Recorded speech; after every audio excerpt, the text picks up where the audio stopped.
Good morning everyone. तो आज आप लोग सेकेंड ईयर में क्या क्या ऑब्जेक्टिव आने वाला है उसको हम जो है यहाँ पर जी क्वेश्चन आंसर करवा रहे हैं।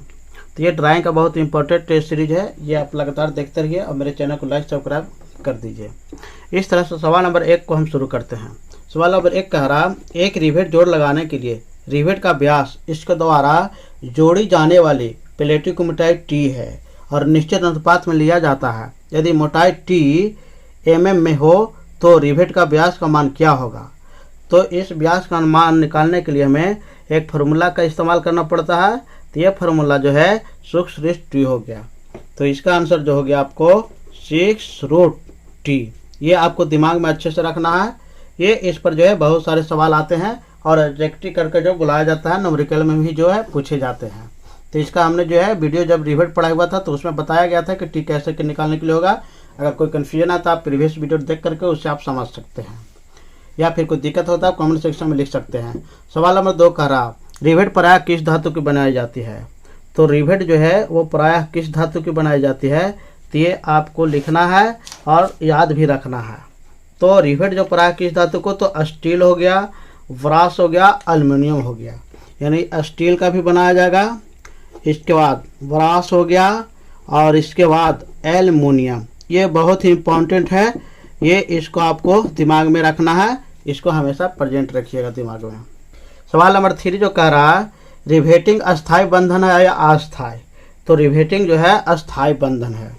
ये अस्थाई का मतलब हो गया एकदम फिक्स परमानेंट, ये परमानेंट फास्टेनर्स है। कह रहा बॉयलर रिवेट किस धातु की बनाई जाती है। तो बॉयलर रिवेट जो है किस धातु की बनाई जाती है, तो निम्न कार्बन इस्पात या पीटवा लोहा। तो इसका आंसर हो जाएगा निम्न कार्बन इस्पात हो गया, या पीटवा लोहा, ये दोनों ही रहता है। इसी के द्वारा बॉयलर रिवेट जो है बनाया जाता है। इसका रिवेट बॉयलर रिवेट प्रायः किन भागों में पाया जाता है। तो ये सवाल नंबर आ गया, इसका हम देखते हैं बॉयलर रिवेट प्रायः किन व्यास में पाया जाता है। किन व्यासों का मतलब डायमीटर, क्या नाप रहता है, तो डायमीटर में पाया जाता है, इसका मतलब है। तो इसका आंसर जो है ये 12 mm से लेकर के जो है ये 48 mm तक जो है ये पाया जाता है बॉयलर रिवेट में। ये डायमीटर वाला पाए जाते हैं। समान कार्यों एवं संरचनात्मक रिवेट किस धातु की बनाई जाती है। तो समान कार्य और संरचनात्मक रिवेट की जो है वो धातु का बनाया जाता है। इसका आंसर जो है एल्युमिनियम तांबा पीतल, एल्युमिनियम तांबा पीता। तो एल्युमिनियम हो गया, इसके बाद तांबा हो गया और इसके बाद पीतल हो गया। ये तीनों आपको जो है याद रखना है मेटल का नाम। शिप बिल्डिंग रिवेट, तो शिप बिल्डिंग की हम बात कर रहे हैं। तो शिप बिल्डिंग रिवेट किस धातु की बनाई जाती है। तो शिप बिल्डिंग रिवेट जो है मिद्र इस्पात, मिद्र में मुलायम होता है, तो मिद्र हो गया, इस्पात की बनाई जाती है। तो इसका शिप बिल्डिंग बनाया जाता है। अब सवाल कह रहा है कि मशीन के पेच। तो मशीन के पेच हम देख रहे हैं यहाँ से। तो ये देखिए कि मशीन का पेच क्या क्या है। तो मशीन के पेच को उसके किस भाग से पहचाना जाता है। तो मशीन का पेच जो है वो किस भाग से पहचाना जाएगा।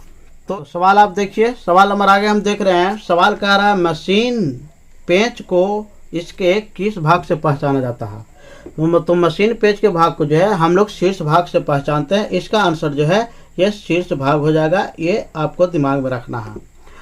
सेट पेंच की लंबाई, सेट जो पेच होता है उसकी लंबाई उसके व्यास की कितनी गुनी होनी चाहिए।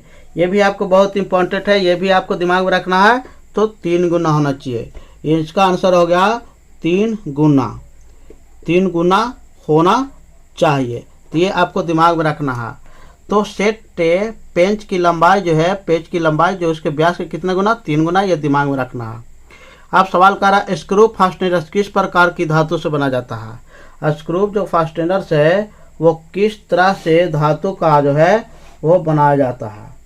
तो आपको दिमाग में रखना है। तो इसका आंसर जो होगा अच्छी तनन सामर्थ्य वाले स्टील से। यह स्टील का बनाया जाता है, लेकिन इसमें जो है ये क्वालिटी होना चाहिए अच्छी तनन सामर्थ्य वाली स्टील से।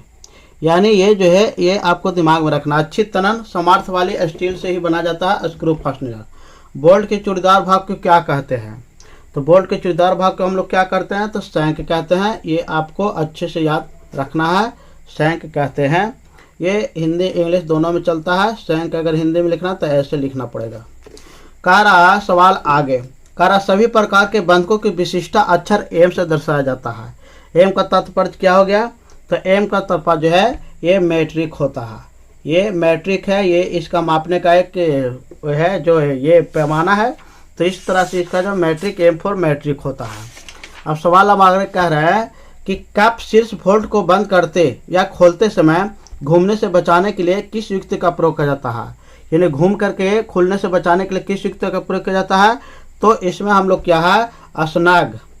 तो अस्नाग जो है अस्नाग आधा सा ना अवगा, तो अस्नाग हो गया। या वर्गाकार जो है नेक हम लोग लगाते हैं। तो इस तरह से बोल्ट का इस्तेमाल हम लोग कर देते हैं। इसका इस्तेमाल करके हम लोग जो है उसको बचाते हैं। षष्ठ भुजाकार शीर्ष बोल्ट में शीर्ष की मोटाई की कितनी रखी जाती है? तो ये 0.8 डी रखी जाती है। डी जितना है उसका 0.8 जो है उतना गुना रहेगा। षष्ठ भुजाकार शीर्ष बोल्ट पर चेम्फर क्यों किया जाता है?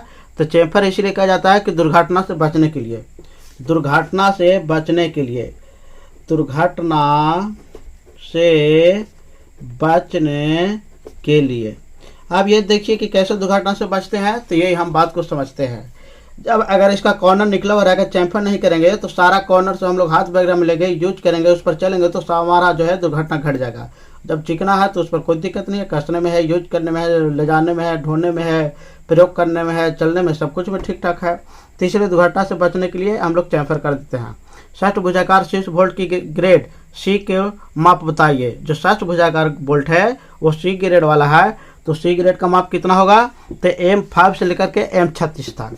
ये इसका जो है M5 से लेकर के टू M36 तक, M5 से लेकर के M36 तक होगा। और ये जो है 10 जो है ये संख्याएं पाया जाता है, 10 साइजों में पाया जाता है। तो ये आपको कंप्लीट रखना है। इस तरह से जो है ये पूरा कंप्लीट हो गया। अब हम उम्मीद करते हैं कि इसमें सारा चीज़ समझ में आ गया। फिर भी अगर कोई कन्फ्यूजन है तो आप कमेंट सेक्शन में लिखिए। और तब तक मेरे चैनल को लाइक सब्सक्राइब शेयर कर दिए। मेरे चैनल देखने के लिए बहुत बहुत धन्यवाद। Thank you.